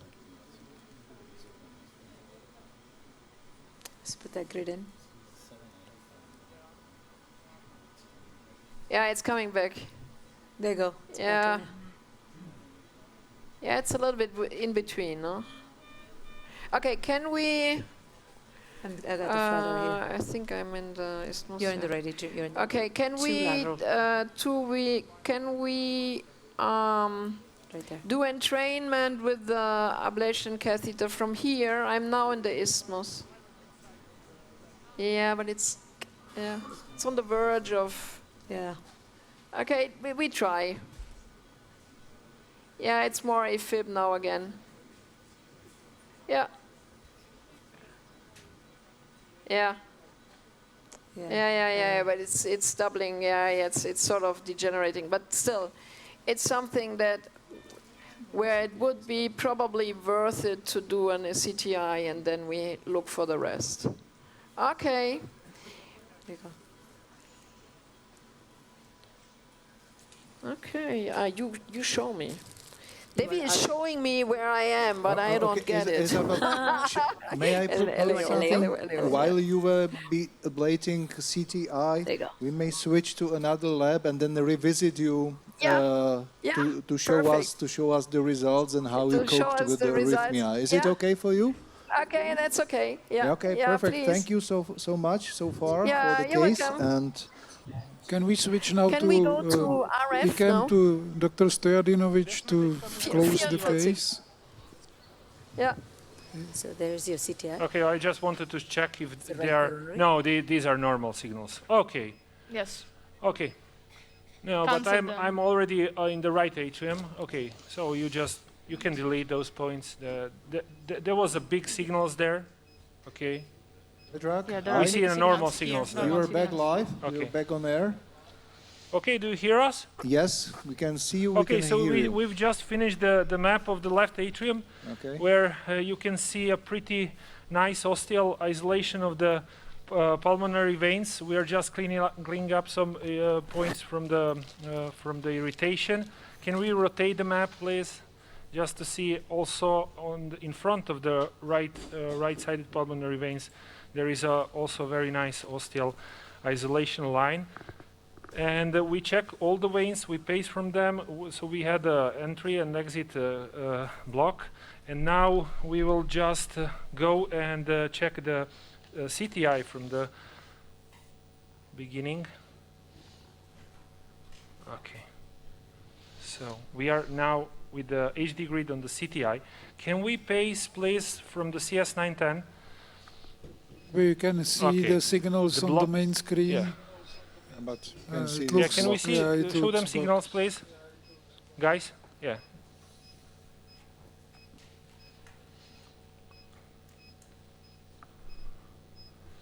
Okay. You see the block. Okay. So you see a wide separation between the stimulus and the signals from the lateral border of the isthmus. Can we pace from the HD grid D23, for example?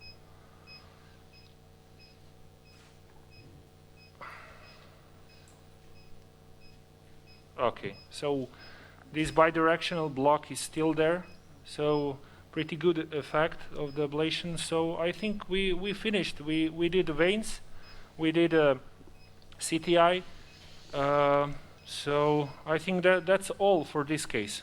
Okay. Do you have any questions? Would you do something differently in this case? I don't think so. I can't see anybody I claiming. just would like to emphasize that impressive. I did some cases, and it's really impressive to do with one application this CTI, if the anatomy is reasonable. So it's really amazing efficacy.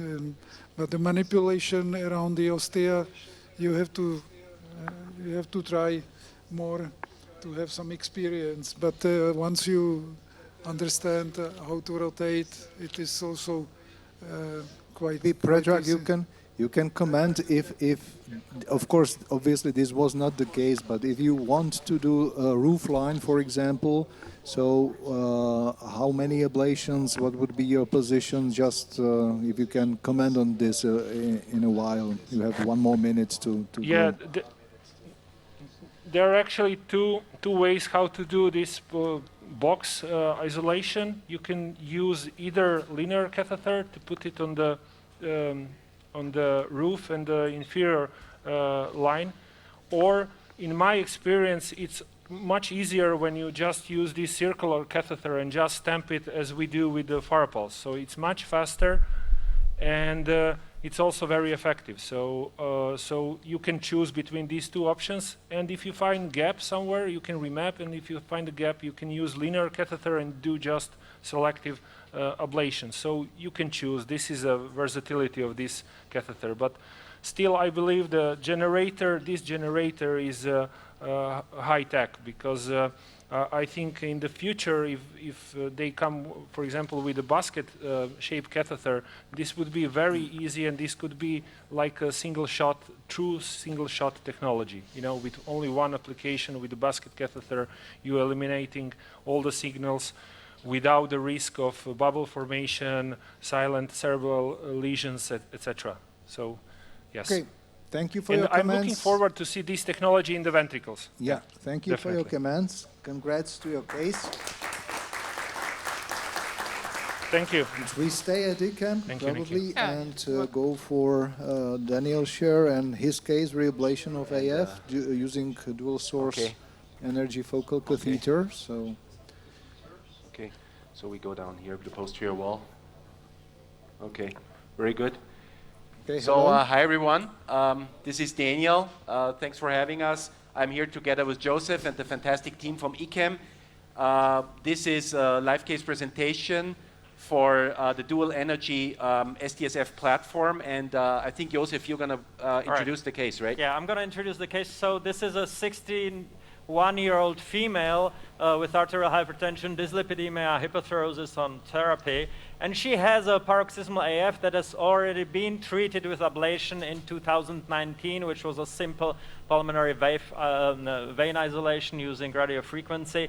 Then she had occasional undocumented short recurrences since, but since 2026 she had multiple paroxysm duration of hours despite propafenone.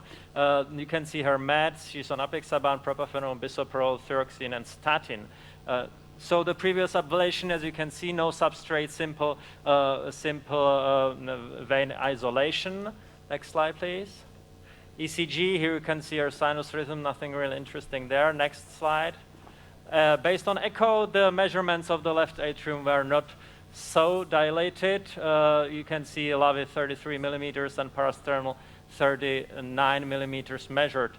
And then she was indicated for reablation due to that, and that is her history, and she came to us. Well, thank you, Joseph. So what we have done so far is basically after single transeptal, we have used the octarray to create a left atrial map, which you can see here.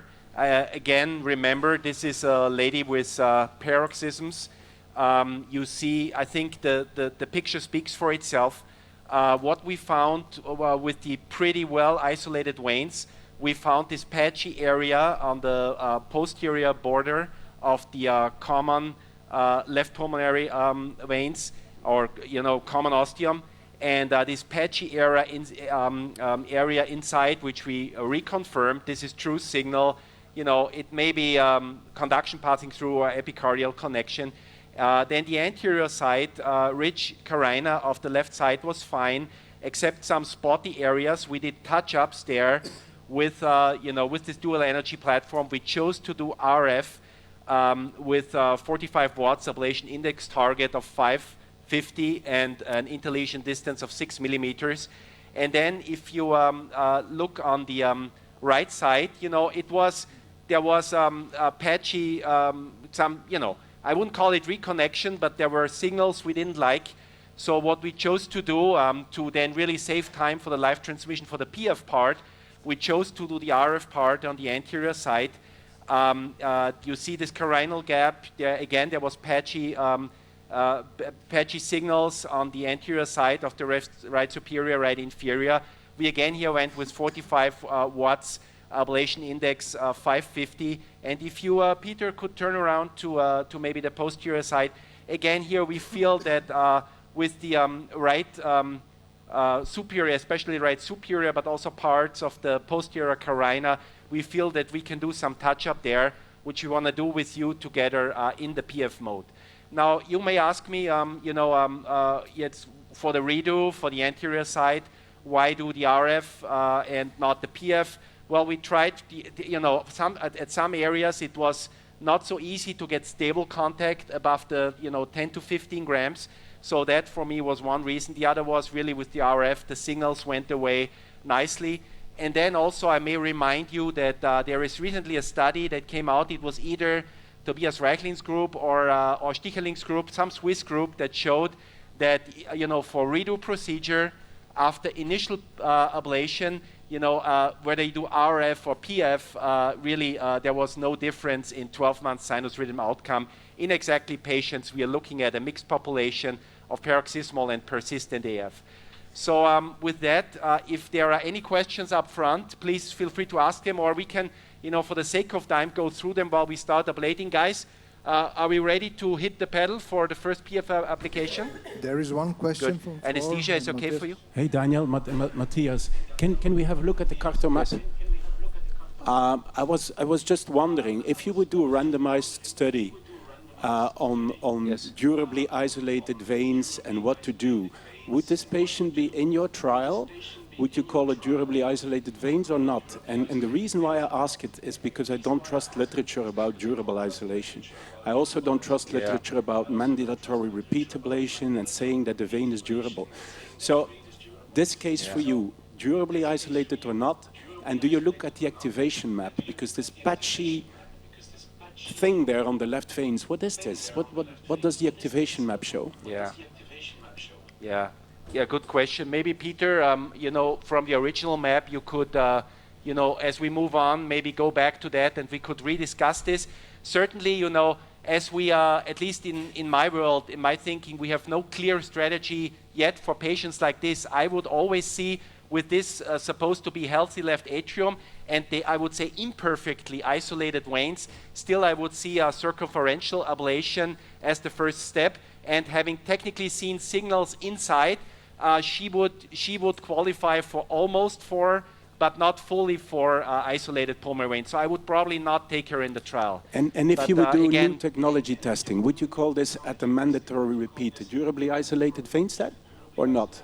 What I just want to say, I don't want to put you in a bad position. I just want to say we have to be critical when we get new technologies presented saying that 4 veins are durable. It's so tricky to determine. Even you as an expert have difficulties now. Yeah, I agree. And I will admit I have problems. To me, let me just answer the question from a clinical side. This is a completely unscientific answer, but I'm not happy with that, with the PVI as I found it when we entered the catheter. This is all I can say now. If you go back now and maybe I didn't want to give a PF application before we went to live transmission, but technicians felt that we should try it once. So here's the next spot. I just hit the pedal, and pay attention to contact force. You see, of course, the benefits of the relaxation here, and trying to maintain contact force. And you see, as I play with contact force, I reach this index target earlier. As I maybe stay with more 20, 25 rather than 10 grams. So Daniel, sorry for saying that. We have a request from Homolka for a quick wrap-up of previous case. This is, look, we do the best for this lady. For you that we can leave you for a few minutes? Definitely, go. Okay. Yes. Thank you.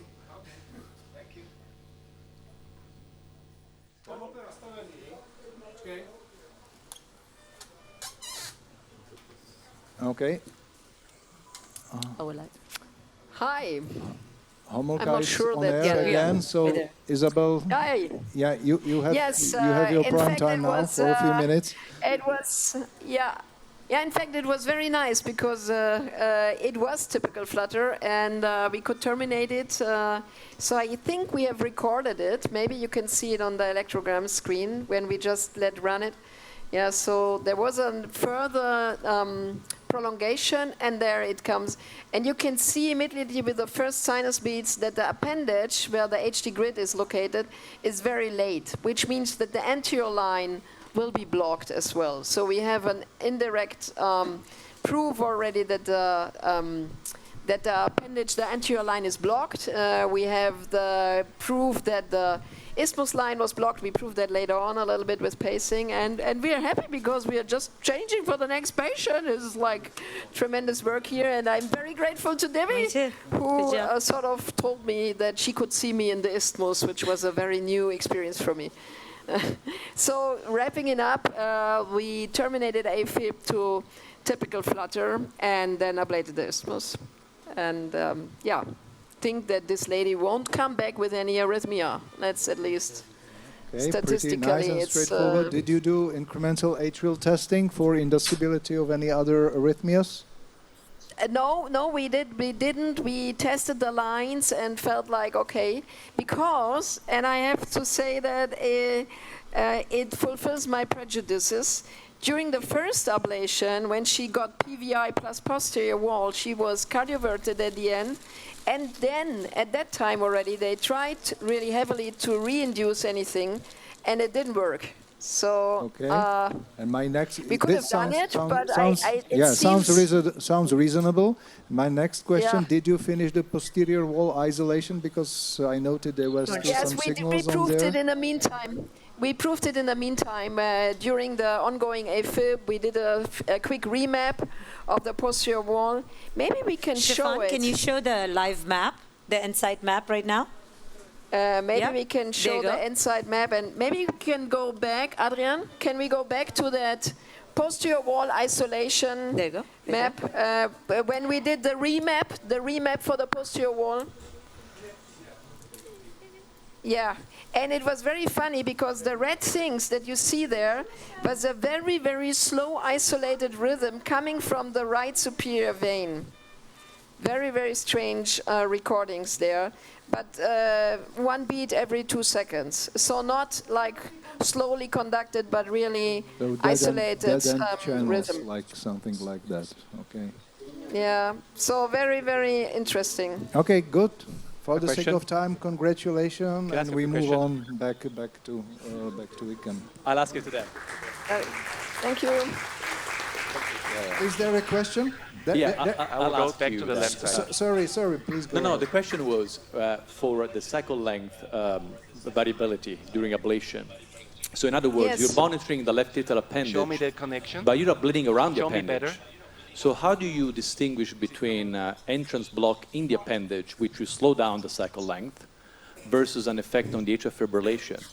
The same is true with the coronary sinus. How do you distinguish one versus another? Because we do see that in the pulmonary veins, where atrial fibrillation slows and then it gets isolated. So how do you distinguish one versus another when you're bleeding around the structure?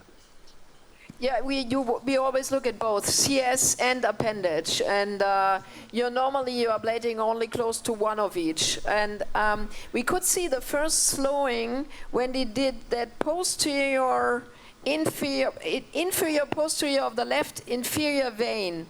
There you could see already the first slowing, and so that's very typically that you ablate far away from the appendage. And you see a slowing, or you ablate maybe close to the appendage, but the CS slows down as well. So that serves as a distinction from a pure sort of pre-isolation of the left atrial appendage.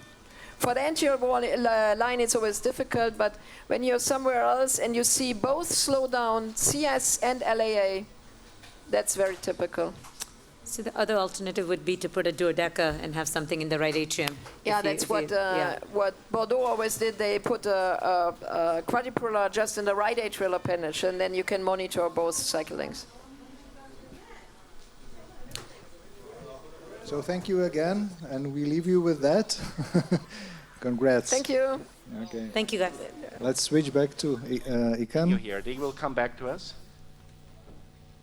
Yes, Daniel, I think Good. we're back with you. Hi. Yeah. Hi, guys. So open for any discussion as we move on here. Again, so coming back also to the stacking issue, we don't feel, at least in my clinical experience, for the PVI, I can't recall a case where we did stacking for the veins. We go with PF on the posterior side and RF on the anterior with the known ablation index targets. Unless we have really good contact anteriorly, then we also will use PF anteriorly. Now, for the sequence, this is one thing I may say. I mean, it's a bit, sometimes the application time is a bit long, I must admit, in the PF mode, especially if you have imperfect contact. But as I hear in the upcoming months, a new sequence is coming out, very similar to other single-tip ablation technologies with dual energy that will allow for 4 to 5 second trains.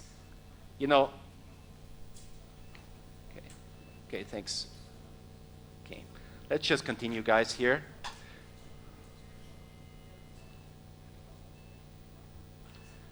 Yes. Joseph, for you, everything okay? Yes, good. Okay, good. So you finish the lower aspect of the vein, or because you did something anterior with RF, if I remember? With RF, yes. Again, having said I didn't have the contact I wanted anteriorly to go for PF. This also I sometimes find with any single tip platform dual energy, I find a bit challenging in the ventricle, as a case like Ante has shown today. So when we talk about, if you believe in the concept, this is just my view. If you believe in the concept of single-tip catheters, then I cannot see how a platform providing us only PF can be sufficient. I see various, I don't know, maybe Matthias, you could comment on that, or Ante is in the room, or the panel, but I see various clinical scenarios where I want the dual energy platform.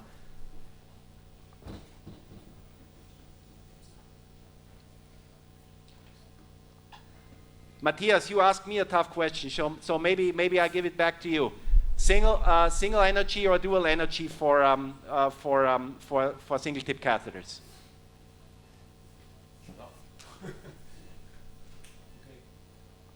Thank you, Daniel. 1-1. I'm not so sure whether I want radio frequency energy potential on my catheter. Of course, people will come up with the region near the coronary arteries where you should apply radio frequency, but I'm not sure that the jury is out there whether PFA is so much safer than radio frequency near the coronaries. People will also hint to the autonomic effect of radio frequency, which PFA doesn't have. I'm not sure that the autonomic effect is needed in AF ablation. I'm not sure. We have to find out. A third reason will be the maybe the node and the bypass tract, but I think PFA will also solve that issue. So I'm not sure. It's all about how much money you have and what you want to put in your system, but it would not be my top priority to put radio frequency on such a platform. Okay. So actually, how about Matthias, you named ventricular very ablation, good reasons for example? to have it. But For example, but Matthias, then, for example, let's talk about the V. From a portfolio of catheters, you want to do great cardiac vein ablation, you select only pulse field. You want to do something else, you can have dual energy. So I think that could be easy to select for particular application. So cardio-neuroablation, Purkinje-related. Oh, go ahead. Ablation. I simply don't know enough about PF platforms. If PF is enough, ablation near conduction system, or if you will, imperfect contact. This, I think, you were not there yet, but Ante, I think this showed this very nice principle of giving PF applications to the ventricular tissue with the focal tip catheter, and you see you see quite some variation in the contact force, which you do not have in RF ablation at certain spots. So I can, for me, RF is still needed in these platforms.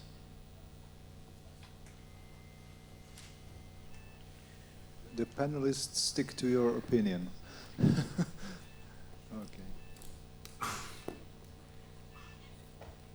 So I think we can remap. So right? Daniel, what will be the next strategy of ablation in this particular case? Would Well, you isolate the posterior wall? We don't feel, given the clinical history of the patient. We discussed this previously, but given the clinical history of the patient and the so-called substrate or non-substrate, as it appeared to us, that we would forego posterior wall isolation and not go for it, wait for the clinical sequelae.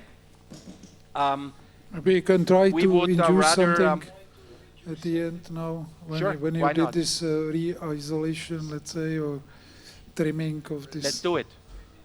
We can try reducing, sure. Let's try. Would the inducibility change your attitude, or? Depends what you induce, I think. Yeah. Of course. I mean AF inducibility.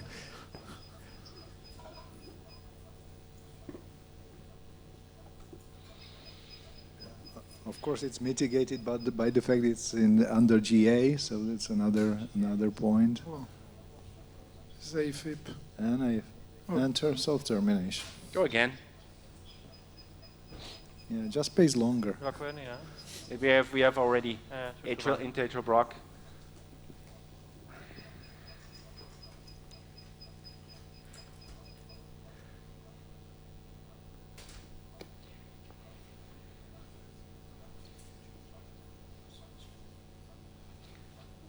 We can go more, or do you want? So, you know, I will honestly say, and Josef and I, as being the physicians on the table, you know, I will, you know, I know this is life case scenario, and I know this is new technology, but, you know, looking at the clinical treatment of this elderly lady, I would honestly admit that I would remap, but stop there, because we feel that we've seen enough substrate that is imperfect pulmonary vein isolation, that we try to re-isolate rather than go for posterior wall ablation, especially in this patient. This is my personal opinion, but of course this is up for debate. Yeah, I think I agree with you. And yes, yeah, so we can wait and see. I think you perfectly illustrated how tricky it is to assess the PV isolation per se, because this was a very nice and I think very illustrative case that sometimes what is considered to be PV isolation is definitely not, and maybe a little bit more wider antral ablation do the job for you without necessitating for any other additional lesion set. So this is basically what you selected and what we all agree with. What I just, you know, this is again, I think we've seen the data and the talks, but just for my personal approach, I see that with PF enhanced technologies, single tip, if I do PVIs or part of PVI, I'm again more antral than I used to be, for example, in the 90 watts for second era, where you know, I will admit that that PVIs got a bit, you know, tended to get a bit narrower and narrower across the veins.